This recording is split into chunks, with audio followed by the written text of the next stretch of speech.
या का बेटा कुकू, कबूतर का बेटा किकी और बुलबुला सभी दोस्त नदी पर बैठे हुए बातें कर रहे थे। दोस्तों, इस बार मेरे जन्मदिन पर मैं आप सबको बुलाऊंगा और हम सब मिलकर मेरा जन्मदिन मनाएंगे। जिस तरह मेरे जन्मदिन पर हम सब ने मिलकर खूब एंजॉय किया था, इसी तरह हम आपके जन्मदिन पर भी बहुत एंजॉय करेंगे। थोड़ी दूर चील का बेटा चीलू अकेला बैठा हुआ था, जिसका जन्मदिन भी आने वाला था। छोटे पक्षियों को ऐसे बातें करता हुआ देखकर चीलू भी उनके पास आता है। मेरा भी कल जन्मदिन है, आप सब मेरे जन्मदिन पर भी आ जाना। नहीं नहीं, मम्मा कहती है आपसे नहीं खेलना, आपकी मम्मा मांसाहारी है, हमें तुमसे डर लगता है। तुम अकेले ही अपना जन्मदिन मनाना, हम तो नहीं आएंगे।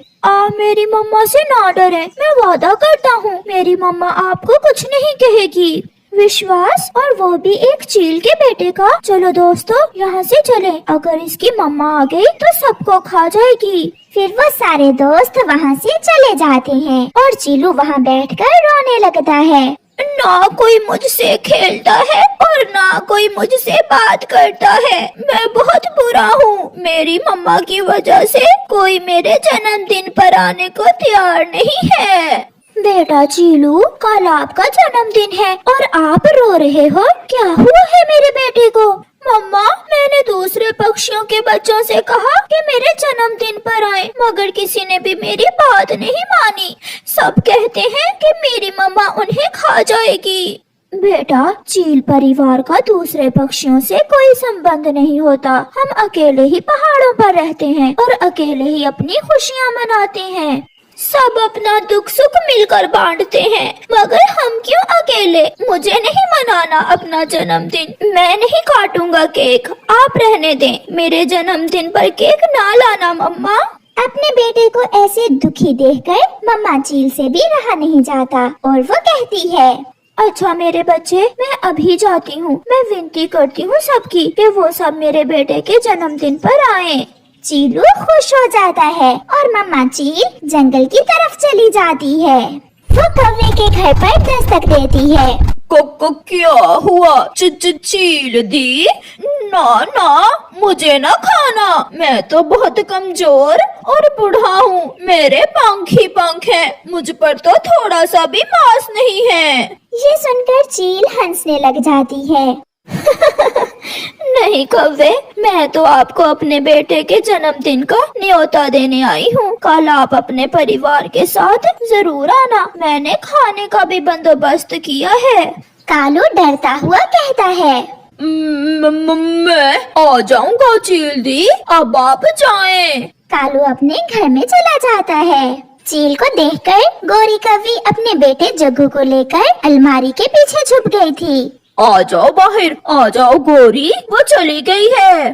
मैंने तो अपनी सांसें भी रोक रखी थी। वो अपने बेटे के जन्मदिन का न्योता देने आई थी। इसी बहाने से बुलाकर वो हमारी बोटियां खाएंगी। ना कालू ना, हम तो नहीं जाएंगे, वो अकेली ही मनाए अपने बेटे का जन्मदिन। मिठू, जरूर आना और साथ अपनी पत्नी को भी लेकर आना, मेरा बेटा बहुत जिद कर रहा है। मैंने आप सबके लिए बड़ा केक बनाया है। मगर मिठू तो मूर्ति बना खड़ा था, उसकी टांगें कांप रही थी। चील वहाँ से चली जाती है और मिठू एक लंबी सांस लेता है। बच गया, मैं बच गया, मैं उस चील के धोखे से बच गया। वो जरूर अपने बेटे के जन्मदिन पर हम सबको बुलाकर हमारा शोरबा बनाएगी।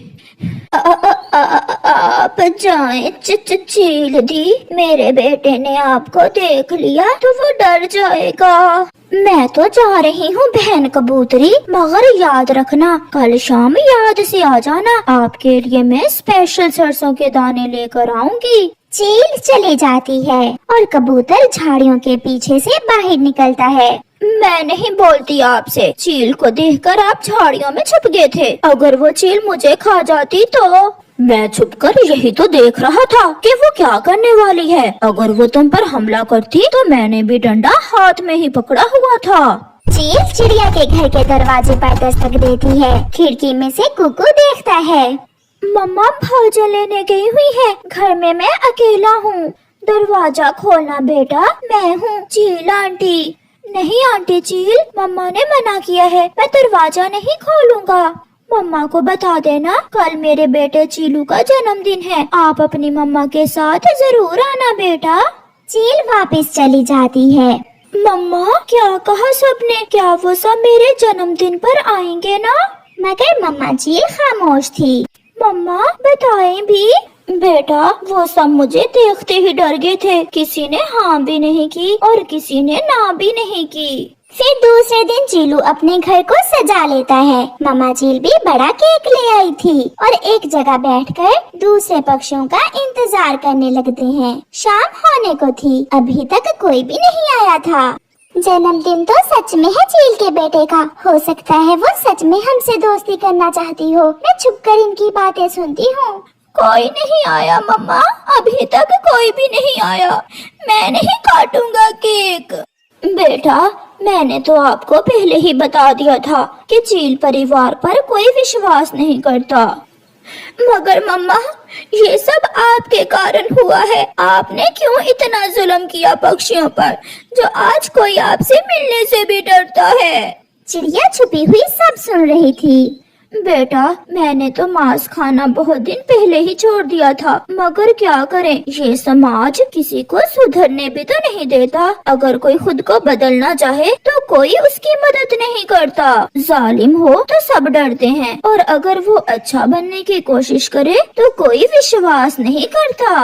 मुझे जाना होगा और मुझे अपने सब दोस्तों को लाना होगा। अब इस चील ने खुद को बदल लिया है, ये तो अब बहुत अच्छी चील बन गई है। फिर चिड़िया जल्दी से वापस उड़ती है। वो कुकू को साथ लेती है, कौवे और कौवी को भी, और अपने दूसरे सब पक्षियों को साथ लेकर चिड़िया जल्दी से पहाड़ों की तरफ चील के घर आती है। दूर से ही चीलू इतने सारे पक्षियों को आता हुआ देखकर बहुत खुश हो जाता है। मम्मा मम्मा अपने पीछे देखे, मेरे दोस्त आ गए, सब आ गए। वो सब वहाँ पहुँच जाते हैं।